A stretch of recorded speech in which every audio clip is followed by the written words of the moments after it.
brothers and sisters. And yes, today we will touch controversy when we look at our red letter study. For two reasons, actually. The first being the text itself, the account in Matthew, is different than the one in Mark and in Luke. A few things that Jesus says here that aren't found there. And scholars debate over is this an adding by scribes later? I will not even come close to entering the scholarly debate. I am not a scholar. I'm going to just take the text as is, believing it is inspired from God and it was protected by God. But the second, and I would say more striking, reason why this is controversial because it touches on the subject of divorce. Now, please understand, I won't elaborate on the subject of divorce and remarriage and all that. That's not the point. I want to look at what Jesus thought in this circumstance. There are great teachers who have studied in depth and brought forth intense teaching on such a subject. I highly encourage you to find him out. A guy named Mike Winger is a great teacher. He studied hours and hours on each text and really shared hours and hours of teaching on this subject. I'm not going to do that. I want to focus on what's going on here. And what's going on is Jesus is responding, once again, to a question from the Pharisees. And that's what I want to focus on. What Jesus answers them and where he tries to bring them. And in that, try to understand from the Lord's own teaching. So, again, it's not a study on divorce. It is a study of Jesus' teaching or responding to the Pharisees. This is not Jesus sitting down like in the Sermon on the Mount and really going in depth about what it means to be a Christian or a believer. This is Jesus responding to and really trying to hit right at the depth of the problem of the Pharisees. Let's look at that together as we begin, or I should continue, our red letter study. We are in Matthew 19, and we read this. And Pharisees came up to him and tested him by asking, is it lawful to divorce one's wife for any cause? Two things to jump out at us. The first being, they want to test him. I don't know the depth of what they were hoping to find or what they were hoping to expose of Jesus. Some have speculated, I won't. But clearly, they're coming at him to try to capture him, test him, to get Jesus to say or do something wrong. That's the first thing we should keep in mind. And the second is the question is very loaded. It's really specific, right? Can you divorce a wife for any cause? See, you probably know this by now, but back then, there were two main ways of thinking about divorce.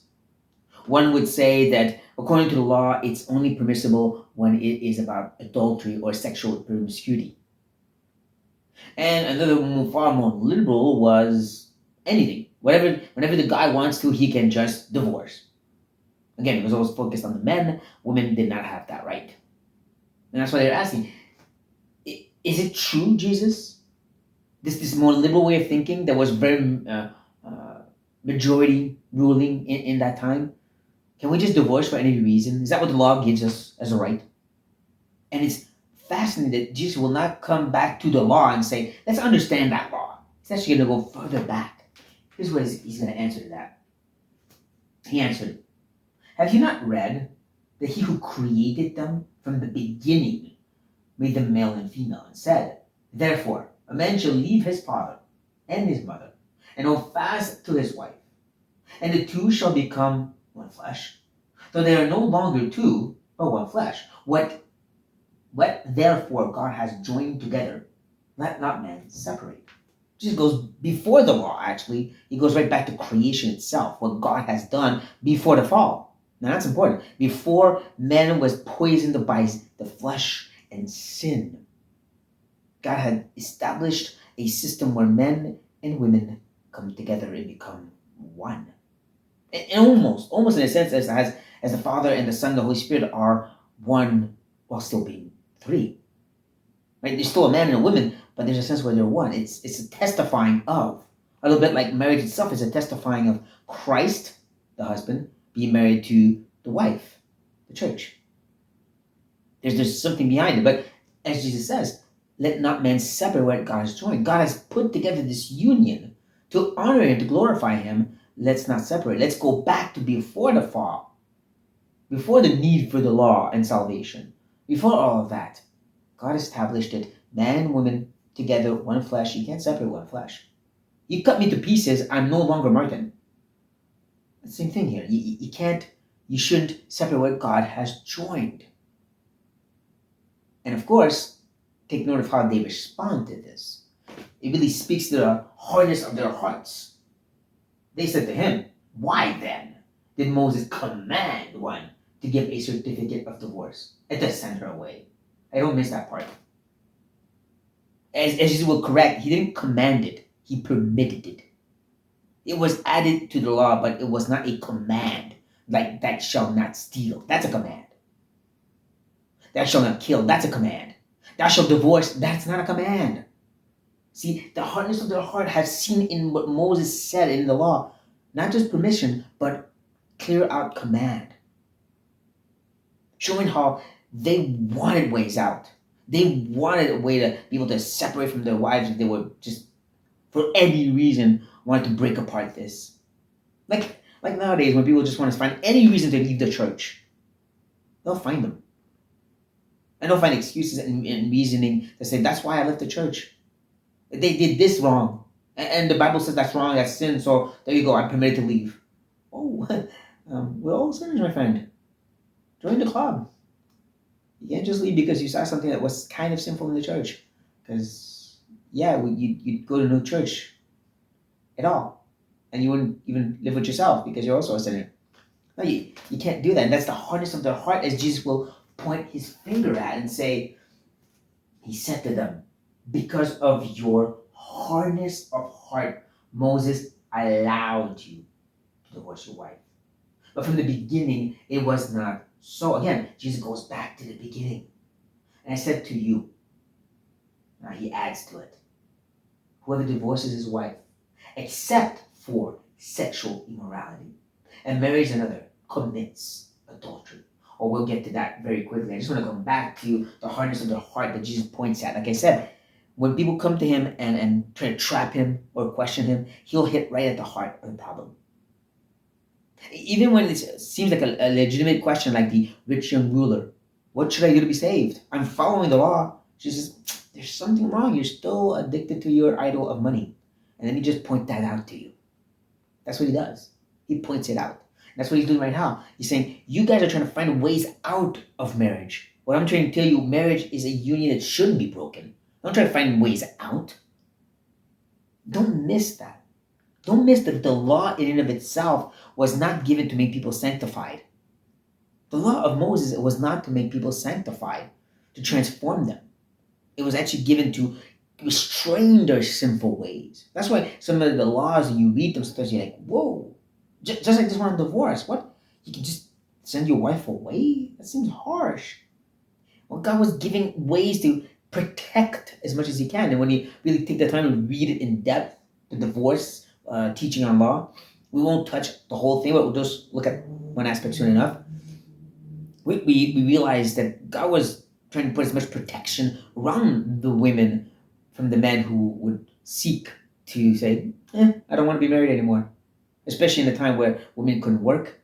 Women without a husband or a family to care of her would die, especially if she had kids. So the law was given to kind of protect as much as possible, to restrain and control sin, not to sanctify. That's important to keep in mind. But again, it also was used to point out the hardness and the evil of our hearts. That's another aspect of the law, as the New Testament tells us. But like I said, Jesus does add, and this is the part that is debated because Mark doesn't mention it, and I think Luke neither, but Matthew does. And so we'll focus on what Jesus said through Matthew, who's also inspired, and that's this idea of the exception clause. Now, this is mostly partly based off the law itself, because again, he's talking to Jewish people. And we can read within the law, when a man takes a wife and marries her, if then she finds no favor in his eyes, that's where they usually stopped some of the other Pharisees and religious leaders saying that it's just a favor, like any reason again. But it doesn't stop there, right? Because he has found some indecency in her. And he writes her a certificate of divorce and puts it in her hand and sends her away out of his house. And she departs out of his house. And then, like I said, there's so much more to look at. But focus on that word indecency. It is a complicated expression in Hebrew. And I won't even touch it either because it's scholarly. You have to know Hebrew. I do not. But it is very similar, it seems, to this kind of sexuality and crooked sexuality. So some have said it's the fact that maybe this virgin was not a virgin after all, or something like that.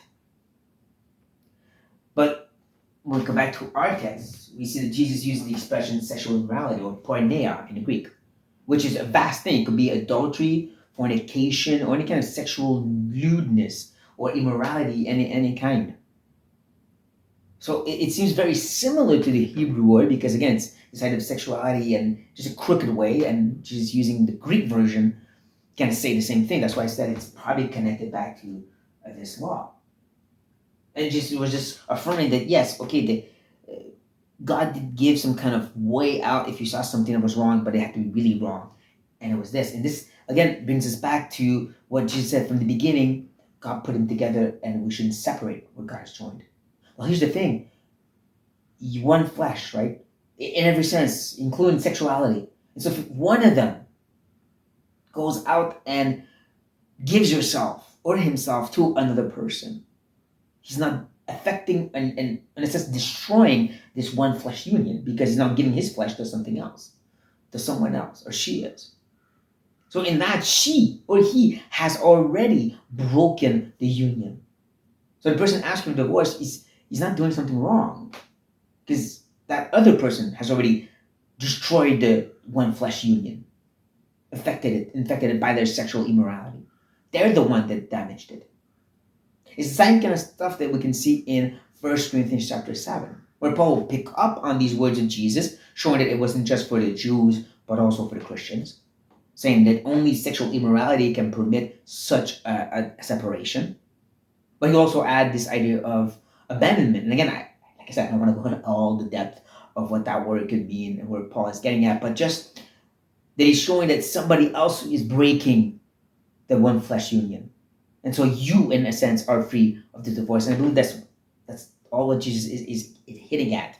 If somebody already destroyed the one flesh union that God established from creation, then there's a sense where, yes, you are free then. It's not you trying to break it apart. They have already broken it. Okay, end of my parentheses. Back to our text, because this, of course, is not over. The disciples said to him, if such is the case of a man with his wife, it is better not to marry. Right? If we can ever separate, if there's a moment where maybe we're fighting too much and I'm getting fed up, I can't just leave her? I can't just divorce her?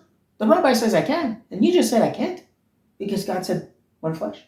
Unless she's done something that really destroys the one flesh union, I can't leave her? Then let's not get married then. You see again the hardness of their hearts, don't we? It's really a text, it seems, that Matthew is using to show the hardness of the heart of man. Where again, the law is not given to sanctify, but to show and to kind of restrain the evil of man. And Jesus is really hitting it home.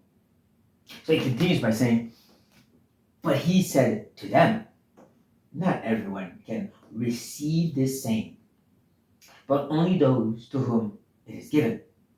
Now, it is hard to know if when he sees what he says about receiving, and which is really the idea of taking it in and applying it to our lives. Like the same way you listen to a sermon and you apply it, that's the same kind of receive. If he's talking about what he's just said about marriage, or what he's about to say, I will lean towards more the second one, and you'll see why in just a second, because Jesus continues to explain something here. For they are eunuchs who have been so from birth. And there are eunuchs who have been made eunuchs, by men. And there are eunuchs who have made themselves eunuchs for the sake of the kingdom of heaven. Let the one who is able to receive this, receive it. So we see the same word being used here. That's why I believe that it's what he's saying here. That, yeah, for some, marriage will not be a good option for them. It is best for them not to marry. And not everybody can receive that. Nobody wants to hear that, especially nowadays. You tell me I'm going to be alone? Well, only specific people, right? Some of them from birth. And yes, the word eunuch was special and specific about, well, men who were castrated. Sorry, but that's literally. But it does seem the way that Jesus is talking, it's not just about castration, but more of no sexual desires or abilities. So maybe from birth, they just don't really incline towards sexuality. And so they won't marry. Some, it's forced by men. Now we talk about castration. And then there's the last group, some who choose to do it, and again, for the sake of the kingdom of heaven. Some, sadly, throughout Christian history, I thought that this is a way to get to heaven. That's what that Jesus is saying. That by not getting married, they are more sure to go to heaven. That's what it even ended up with the idea of priests shouldn't marry, because that's the more certain way for them to go to heaven. Sad, I know, because that's not what Jesus is saying.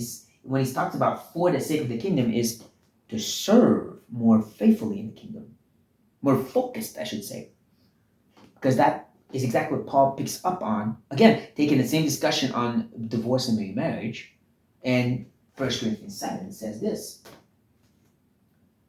I want you to be free from anxieties. The unmarried man is anxious about the things of the Lord, how to please the Lord. But the married man is anxious about worldly things, how to please his wife, and his interests are divided.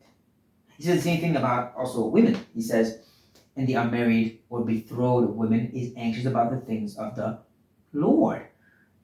She's not married, she's not in a couple yet. She's in a couple but not married yet, but she's focused on the things of the Lord then. How to be holy in body and spirit. But the married woman is anxious about the worldly things, how to please her husband. He's not saying this is sinful. Please don't misunderstand. Not like there's a category of super Christians who don't get married and the lesser Christians. No, it's there's some who feel a calling to just focus on ministry up to the point of it's best for them not to be married. Especially in this context, Paul mentions before that it's because of the persecution going on. See, there'll be a greater weight because if something happens to your wife or your children, you might less be able to serve the Lord, and vice versa. But again, I believe this kind of picks up on the words of Jesus, for the sake of the kingdom. Not to earn the kingdom, but to be better focused on serving the kingdom. And Paul says, through inspirations, those who are not married can do that. And those who are not they can't, but they'll have also an extra focus. And maybe even more if they have kids. So, again, I believe that Jesus is just getting at this notion that for some, that's the calling they'll have, and that's something that's hard for people to receive. And we're seeing that in this context, Jesus is showing that marriage is a great demanding union that could not and should never be broken apart unless somebody else has broken it. And even then, like I said, this is a discussion for another time. And others just will not be made for that kind of union and investment and anxiety, as Paul would put it, but will be completely and totally focused but on the kingdom itself. So there is a sense where even in our American culture where we're so prone to relationships, even in churches trying to force people together, let's get the singles together, maybe we shouldn't. Not without at least teaching them how it's an inseparable union. Take that seriously before you step into that. It's a union that will demand a lot out of you. And maybe the Lord has other demands for you, at least right now. And I say that as a married man who also spent many years serving the Lord as a single man and struggle with, but I want to get married. But also I have to realize I'm given more opportunity to focus on the ministry as well. Well, enough of me. On this note, brothers and sisters, be blessed.